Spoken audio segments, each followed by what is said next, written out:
اتحیات میں شہادت کی انگلی سے اشارہ کرنے کے بعد کس کیفیت میں رکھا جائے؟ کیا مٹھی باندھ کر رکھنی چاہیے یا مٹھی کھول کر عام حالت میں رکھنی چاہیے؟ عطا اللہ ڈیرہ مراد جمالی۔ بہت ساری اس بارے میں روایات ہیں جن میں مختلف طرح سے علماء نے تطبیق دی ہے، تو اس میں جاؤں گا وہ تو بہت ہی لمبی بات ہو جائے گی۔ تو اس میں جو مفتی رشید احمد صاحب رحمہ اللہ کی تحقیق ہے اصل الفتاوی کی، غالباً دوسری جلد میں پورا رسالہ ہے اس پر، اس میں بڑی زبردست انہوں نے پوری تحقیق لکھی ہے۔ اس تحقیق کا حاصل یہ ہے کہ یہ درمیانی انگلی اور انگوٹھے سے اس طرح سے چھلا بنایا جائے، اشہد اللہ پہ انگلی اٹھائی جائے اور الہ پہ جھکا دی جائے، گرائی نہ جائے، تو بس اتنا جھکا دی جائے۔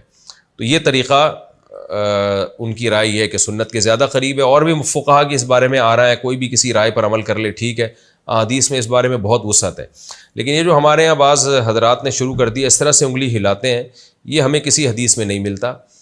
جس طرح جو حدیث پیش کی جاتی ہے اس کا جو ترجمہ کیا جاتا ہے وہ ترجمہ اس کا بنتا نہیں ہے، اور یہ اجماع امت کے بھی خلاف ہے۔ ہمیں نہیں ملتا کہیں اسلاف میں کوئی ایک بھی اس کا قائل تھا کہ اس طرح سے نماز میں انگلی ہلائی جائے، تو اس سے نماز میں توجہ بھی بڑھتی ہے۔ ہاں مالکیہ کے نزدیک اس طرح سے ہے نفی کی طرح کہ نفی کرتے کہ انگلی ہلانا، یہ تو ہمیں ملتا ہے۔ لیکن یہ والا جو ہے نا، جو اس طرح سے ہمارے ہاں عام طور پر اہل حدیث حضرات ہلا رہے ہوتے ہیں، میں نے تو بہت اس بارے میں تحقیق کی ہے، مجھے کسی حدیث میں اس کا تذکرہ ملا نہیں ہے۔ ایک روایت ہے، اس کو مجھے ایسا لگتا ہے کہ وہ اس کا مفہوم جو سمجھ رہے ہیں نا اہل حدیث علماء، وہ مفہوم بنتا نہیں ہے۔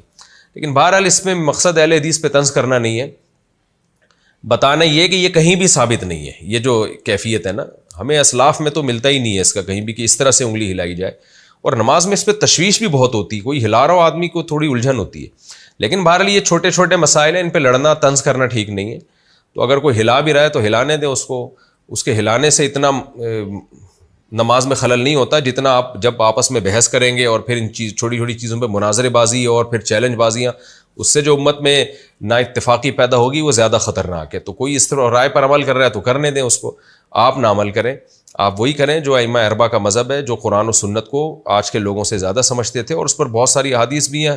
وقت ملا تو انشاءاللہ میں اس پر پورے ریفرنس کے ساتھ احادیث کوٹ کروں گا اور پوری ڈیٹیل کے ساتھ انشاءاللہ میں اس کا مسئلہ بیان کروں گا۔ ابھی تو فی الحال یہ ہے کہ کسی نے دلائل دیکھنے ہو تو مفتی رشید احمد صاحب رحمہ اللہ کا بڑا زبردست رسالہ ہے اصل الفتاوی میں، وہ دیکھ سکتے ہیں۔ اس میں جو ان کی تحقیق ہے وہ یہ کہ چھلا بنا کے نا انگلی اٹھائی جائے اور پھر الا اللہ پہ گرا دی جائے، جھکا دی جائے، گرائی نہ جائے، بس ایسے رکھی جائے۔ تو یہ بھی ایک رائے ہے۔ باقی کوئی کسی اور طریقے سے عمل کرتا ہے تو وہ بھی ٹھیک ہے، اور کوئی انگلی نہیں اٹھاتا بیٹھا ہی رہتا ہے ایسے تو بھی ٹھیک ہے۔ یہ کوئی اتنے بڑے مسائل نہیں ہیں جن میں کوئی بہت زیادہ وقت کو اپنا ضائع